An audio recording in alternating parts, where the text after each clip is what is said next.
dokumentasi. Nah, jadi kita udah lihat ya metode roots finding yang bisection itu cukup sederhana ya.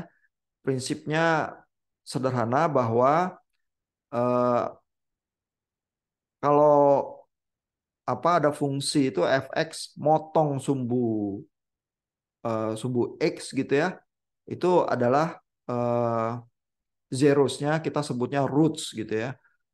Lalu persamaan kita bisa bisa aja eh, kan persamaan pangkat tertentu ya. Misalnya kalau kuadratis saja ya, bisa aja roots kita itu jadi kompleks ya, karena bisa aja akar kita itu akar bilangan minus ya. Jadi bisa aja bilangan kompleks. Nah, di sini Q Salas itu bilang ada komentar tertentu ya. Dia bilang kalau roots itu bisa real dan kompleks, tapi yang lebih penting mungkin roots yang real ya, karena yang kompleks itu akar pangkat minus ya. Jadi I sekian itu ya. Kan secara matematika memang bisa kita modelkan, tapi secara fisik kadang nggak punya signifikansi fisik. Ya itu kan sebenarnya bilangan kompleks itu trik matematika kita ya, sehingga bisa menghitung fenomena-fenomena yang apa tenggelam di dalam persamaan matematika kita jadi kompleks gitu ya. Tapi kalau kita kalkulasi terus nanti bisa berubah lagi jadi real gitu ya. Nah, sehingga eh, dia bilang kok yang roots yang kompleks itu kadang nggak punya signifikansi fisik, bisa aja nggak penting. Yang lebih penting yang real ya. Kalau mau ngitung yang kompleks ada tekniknya tersendiri ya. Nah, bisection itu termasuk yang sangat sederhana ya, dan apa? Dia berfungsinya dengan proses bracketing ya. Jadi ada batas bawah A, batas atas B ya. Terus bisection itu bagi-bagi dua terus gitu ya. Nah, ada metode incremental yang lebih buruk sih dari bisectionnya, tapi lebih sederhana sekali ya. Jadi saya nebak aja X-nya berapa, terus saya tambah-tambahin aja ya dengan apa angka tertentu yang cukup kecil. Nanti kalau dia ngelewatin terus tandanya berubah, oh berarti saya udah lewat tuh roots-nya.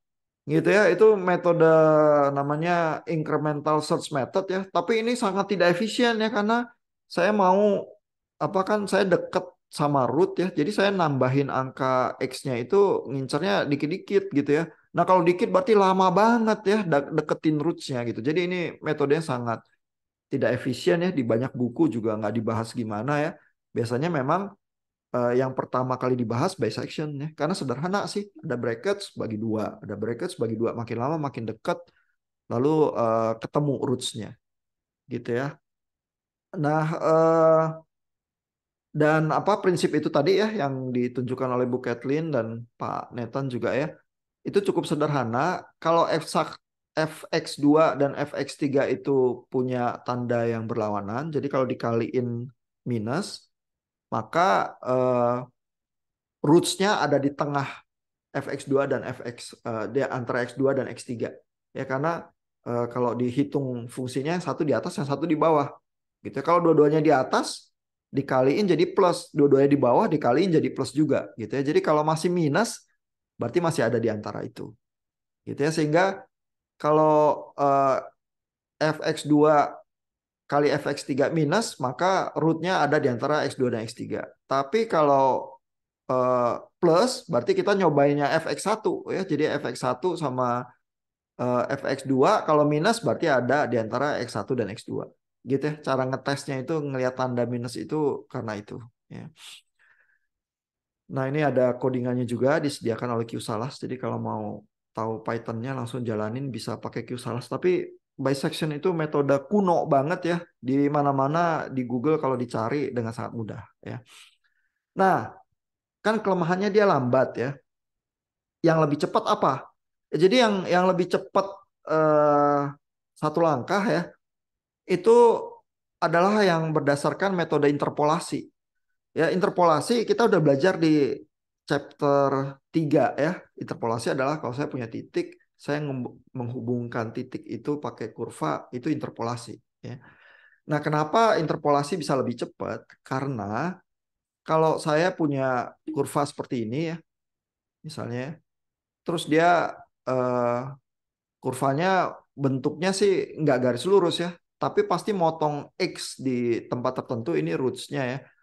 Nah, kalau saya punya strategi yang lebih baik daripada cuma bagi dua kayak bisection ya, saya bisa melakukan interpolasi titik ini ya, titik X1 dan X2 pakai garis lurus aja interpolasinya ya. Jadi mau interpolasi Lagrange ya atau interpolasi apa yang lebih rumit ya, Newton gitu ya, interpolasi Newton, apa aja ya. Yang penting saya interpolasi ya. Terus saya ketemu titiknya lagi karena kan garis lurus ya. Nah, garis lurusnya ini motong titik X-nya ini ya, pasti ini lebih dekat nih kepada roots-nya ya, atau harapannya begitu ya, dibanding titik X1 sama X2. Ya karena kan kalau kita interpolasi ya, kita deketin titiknya ini yang fx1 dan fx2 ini sebenarnya mendekati kurvanya juga lah, walaupun kita cuma pakai garis lurus ya. Jadi kalau jatuh kena di sumbu X-nya nanti deket lah sama roots-nya gitu ya. Jadi dengan cara demikian ngincer roots-nya itu nanti lebih cepat ya daripada cuma bagi dua gitu ya. Nah, kita udah ketemu X3 ini, nanti di testing lagi ya, roots-nya itu ada di antara X1 X2 atau X2 X3. Terus habis itu tinggal interpolasi lagi gitu ya. Jadi ini ada cara yang lebih cepat mengandalkan interpolasi. Ya makanya apa, chapternya Q Salas ini roots finding ditulisnya juga di chapter keempat. Dia ngajarin interpolasi dulu karena ada metode yang lebih cepat yang basisnya interpolasi gitu ya. Di buku-buku yang lain ya seringnya roots finding itu duluan tuh. Either chapter satu, oh enggak, chapter satu biasanya Gauss elimination ya. Itu standar banget karena aljabar linear itu di SMA kadang udah belajar juga ya. Tapi chapter 2-nya biasanya roots finding. Nah, ini enggak nih karena si Q Salas mau bilang untuk roots finding pakai interpolasi bisa cepat ya. Nah, lalu interpolasi itu ada yang apa? Yang modelnya secant ya atau false position methods ya. Jadi ini interpolasi dua-duanya tapi ada perbedaannya. Eh, keduanya ini punya starting point X1 X2 ya. Jadi mirip, ada bracketing gitu ya. The function fx is assumed to be approximately linear near the root ya. Jadi asumsinya adalah di dekat sekitar akarnya itu eh, fungsi kita itu secara aproksimasi mirip sama garis lurus ya, linear. Jadi kalau di interpolasi garis lurus aja udah beres ya. Eh, sehingga mencari nilai X3 gitu ya bisa dengan interpolasi dari X1 dan X2 gitu ya. Nah, eh, yang ini ya, nama yang ini false position, tapi yang second ya itu berbeda dari yang false position di dalam dua cara ya. Yang pertama adalah yang second itu nggak perlu bracketing ya. eh Dia langsung discard the oldest prior estimate of the root ya. Jadi setelah setelah X3 itu dihitung, lalu X2 jadi X1, X3 jadi X2 gitu aja ya. Nah, konvergensinya ya dari metode second ini, konvergensi artinya maksudnya dia mendekati roots-nya seberapa cepat gitu ya. Itu bisa ditunjukkan super linear ya. Jadi maksudnya itu cepat banget gitu ya dibanding bisection ya, karena bisection pokoknya cuma bisa bagi dua, ini bisa bisa sangat cepat begitu ya. Nah, lalu ada varian lagi ya dari interpolasi ini yang lebih efisien lagi, namanya Riddler's method ya. Tapi Riddler's method ini lebih lebih ribet sedikit karena tadinya fungsinya fx, terus fungsi fx ini kan nggak mesti linear ya, bisa kuadratis atau polinomial. dia petakan lagi ya, paksa mapping ke fungsi yang linear itu Gx, dan Gx-nya adalah fxe pangkat x min x1 q gitu ya. Sehingga Gx-nya ini linear. Jadi kalau Gx-nya linear, terus diinterpolasi linear, udah pasti ini apa menghasilkan titik yang dekat ke akar itu jadi jauh lebih cepat karena interpolasi linear kita itu beroperasi di kurva yang memang linear gitu ya. Jadi dia dia paksa mapping ke kurva G supaya kecepatan mendekati Rusia itu jauh lebih cepat lagi. Itu sih. Ya, jadi sebenarnya taktiknya tetap interpolasi ya, mirip sama secant sama false position method, tapi karena main fungsi yang lain, fungsi G ini eh, yang terlihatnya linear, dia jadi lebih cepat lagi konvergensinya, gitu ya. Nah ini detailnya bisa bisa dilihat ya lebih jauh di apa di QSalas ya. Saya akan lewatin ya. Biasanya yang dianggap lebih baik dan lebih cepat dari bisection tapi bukan yang interpolation method itu ya. Interpolation method itu yang second, false position, mungkin yang paling baik Riddlers itu ya. Itu udah lebih rumit karena memainkan fungsi yang lain. Tapi kalau kita mau sekalian main sesuatu fungsi yang lain ya, kita bisa main Newton-Raphson ini nih. Nah, Newton-Raphson ini lebih canggih daripada sekedar interpolasi ya.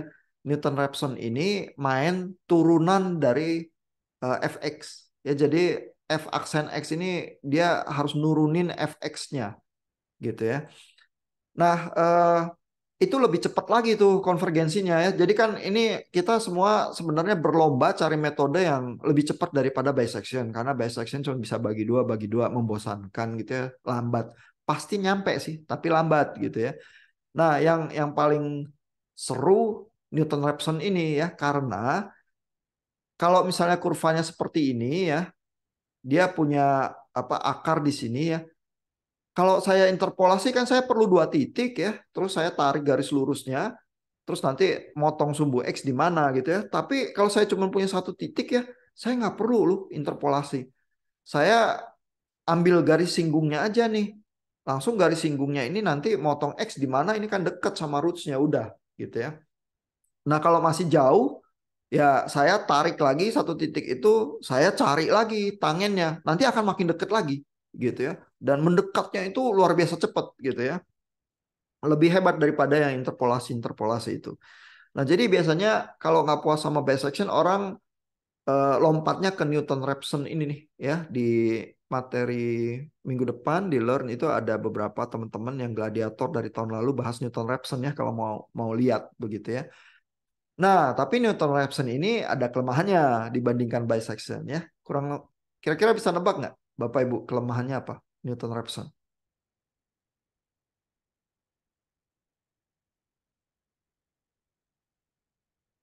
Kan canggih ya, bisa cepat pakai satu titik, oh ngincer dekat root gitu ya. Nggak usah kayak kura-kura bisection lambat gitu ya, terus ya nggak usah interpolasi ya, ngitung ini aja turunannya aja, terus langsung hajar dapat ya. Gimana, Bapak Ibu? Ada kelemahannya nggak?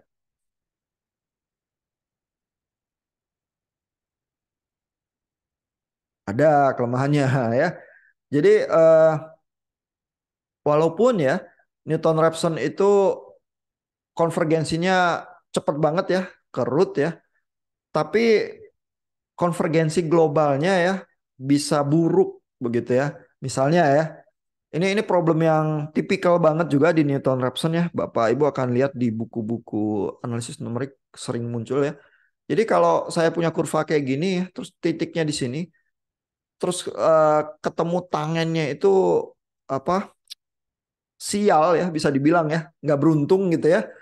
Maka kan rootsnya harusnya di sini ya, tapi garis singgungnya ini melontarkan apa titik potongnya ke sumbu X nanti jauh banget gitu ya. Jadi kayak kalau kita sial pilih titik ya, toto mental ke ujung dunia ini kita titik kita. Terus ya memang sih nanti bisa mendekat juga ya, tapi mendekatnya mungkin jadi lebih lama ya atau bisa nggak konvergen sama sekali. Misalnya kasus yang ini ya di titik X0 tarik garis singgung mentalnya ke sini.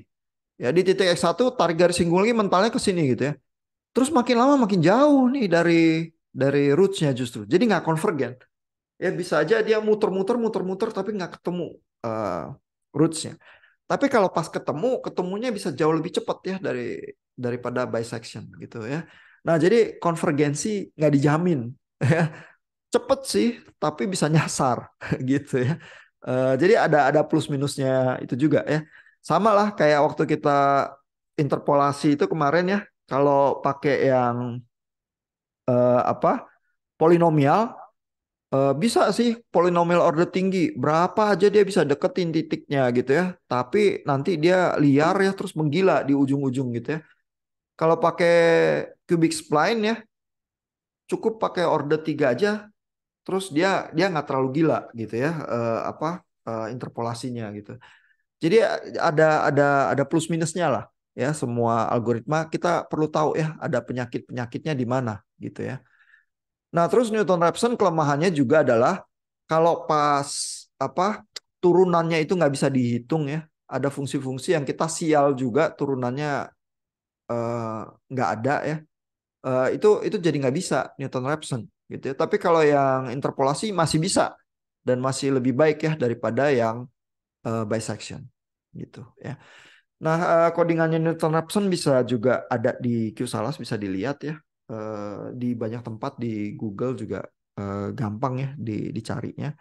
Jadi kalau Bapak Ibu mau bandingin ya rules finding yang tipikal, yang satu lambat tapi steady ya kayak kura-kura, pokoknya pasti ketemu dan bisection itu pasti konvergen.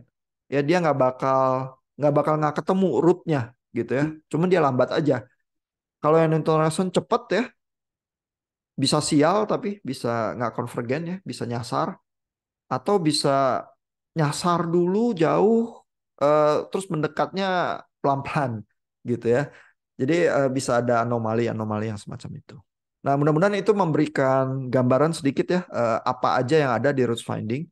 Detailnya nanti bisa baca QSalas lagi ya, tapi paling nggak walaupun main gladiatornya malam ini cuma bisection, tapi tahu juga lah ada alternatif-alternatif lain kalau root findings yang bisa digunakan. Ya. Ada komentar, pertanyaan, Bapak Ibu? Kalau nggak ada kita sampai di sini malam ini ya. Selama istirahat kita ketemu Kamis depan ya. Bapak Ibu nanti siapin presentasi untuk project life hack-nya ya. Problem apa yang mau diselesaikan dengan metode analisis numeriknya ya. Selamat malam Bapak Ibu.